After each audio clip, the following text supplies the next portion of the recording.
एक महिला ने अनजाने में एक नकाबपोश डाकू को देखा जो पता नहीं कब उसके घर के दरवाजे तक पहुंचा। वो एक पल में डर से कांप उठी, लेकिन चूंकि दरवाजा बंद नहीं था, डाकू बिना किसी मेहनत के अंदर घुस आया। लेकिन तब तक महिला गायब हो चुकी थी। फिर भी जमीन पर घूमता ऊन का गोला डाकू को कुछ अजीब लगा। वो ऊन के निशान को देखते हुए सीढ़ियों तक पहुंचा। ऐसा लग रहा था कि महिला दूसरी मंजिल पर भाग गई थी। तभी दूसरा डाकू भी अंदर घुस आया। पहले डाकू ने ऊन की ओर इशारा किया और अपने साथी को बताया कि शिकार ऊपर भाग गया है। फिर दोनों चुपचाप नजदीक बढ़े। ऊन के निशान के साथ वे बेडरूम तक पहुंचे। ऐसा लग रहा था कि महिला बिस्तर के नीचे छिपी हो, लेकिन चादर हटाने पर वहां कुछ नहीं मिला। दोनों ने चारों ओर तलाशी ली, लेकिन कुछ नहीं मिला। तभी बाथरूम का पर्दा डाकू का ध्यान खींचा। वो हथौड़े के साथ धीरे धीरे नजदीक बढ़ा, लेकिन उसे नहीं पता था कि महिला पहले से वहां उसका इंतजार कर रही थी। उसने अपने घर में बने फ्लेम थ्रोअर से डाकू को चौंका दिया। दूसरा डाकू उसकी ओर बढ़ा, लेकिन महिला जरा भी घबराई नहीं। उसने फ्लेम थ्रोअर की धमकी से उसे रोक दिया और लड़ते लड़ते पीछे हटने लगी। लेकिन भागते वक्त वो घबराहट में ठोकर खाकर सीधे सीढ़ियों से नीचे गिर पड़ी। गिरने की जोरदार चोट से वो बेहोश सी लग रही थी, लेकिन वास्तव में वो पूरी तरह होश में थी। उसे पता था कि शिकारी अक्सर शिकार के रूप में सामने आता है। डाकू उसके पास आया और उसे लात मारी। कोई प्रतिक्रिया न देखकर वो निश्चिंत हो गया।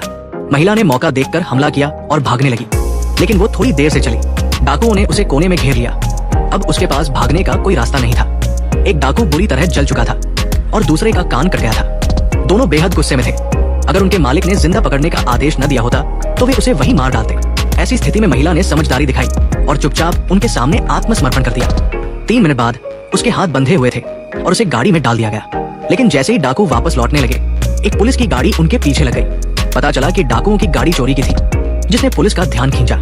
डाकुओं को गाड़ी किनारे रोकनी पड़ी, लेकिन ये हताश अपराधी आसानी से हार मानने वाले नहीं थे। अब सबके फोन की बैटरी कितनी है, कमेंट में बताएं।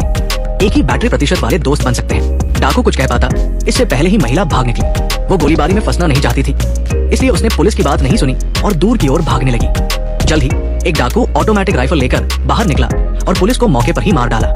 सौभाग्य से दूसरा पुलिस वाला जल्दी संभला और गाड़ी के दरवाजे के पीछे छिप गया। दुश्मन की ताकतवर गोलीबारी के सामने वो बाहर निकलने की हिम्मत नहीं कर सका। फिर दोनों डाकुओं ने पीछे से घेर लिया, लेकिन पुलिस वाला गायब हो चुका था। वो भागते हुए मदद मांग रहा था। बाद में वो एक दुकान पर पहुंचा और संयोग से महिला से टकरा गया। महिला ने पुलिस की बात नहीं सुनी। वो घबराई हुई कुछ ढूंढ रही थी। पुलिस को समझ नहीं आया कि वो उस पर भरोसा क्यों नहीं कर रही थी। फिर भी वो दरवाजे पर डटा रहा और उसकी रक्षा करता रहा। लेकिन अगले ही पल डाकू ने पुलिस वाले की टांग में गोली मार दी। वो लंगड़ाते हुए दुकान में घुसा और दरवाजा बंद कर दिया। दुकान में सिर्फ एक रात का कर्मचारी था।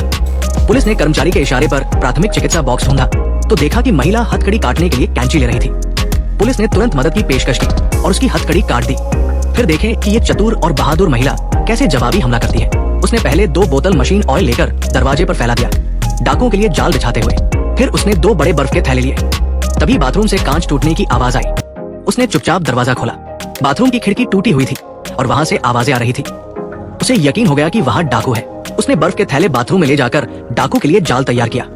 इधर पुलिस ने कर्मचारी से पूछा कि दुकान में कोई हथियार है या नहीं, लेकिन कर्मचारी ने कुछ अस्पष्ट जवाब दिया। पुलिस ने बंदूक तानकर दरवाजे पर नजर रखी। अचानक एक जोरदार धमाका हुआ और कांच टूट गया। पुलिस ने तुरंत गोली चलाई। बाथरूम में मौजूद डाकू को लगा कि बाहर कोई है और उसने भी अंधाधुंध फायरिंग शुरू कर दी। महिला ने मौके का फायदा उठाकर बर्फ जमीन पर बिखेर दी। गोलियों की आवाज थमने के बाद बाथरूम का डाकू धीरे धीरे बाहर निकला, लेकिन अचानक वो फिसल गया। महिला ने पहला हमला सफलतापूर्वक किया और जल्दी से उसका सामान छीन लिया। बाहर का डाकू दुकान में आया। महिला की छोटी चाल उसे धोखा नहीं दे सकी।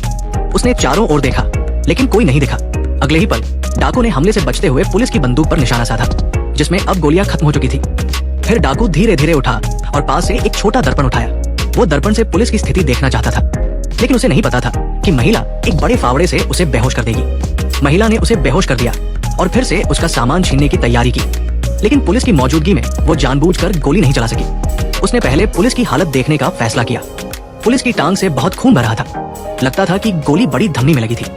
महिला ने पुलिस की बात का जवाब नहीं दिया, बस उसकी चोट पर ध्यान देती रही। उसने पहले एक लकड़ी को पुलिस की पट्टी में डाला, फिर उसे कसकर कई बार घुमाया और टेप से बांध दिया। इससे खून बहना बंद हो गया। लेकिन जब वो पुलिस की चोट ठीक करके डाकू की ओर ध्यान देती, तब तक डाकू चुपचाप भाग चुका था। उसी वक्त पुलिस की सहायता भी देर से पहुंच गई।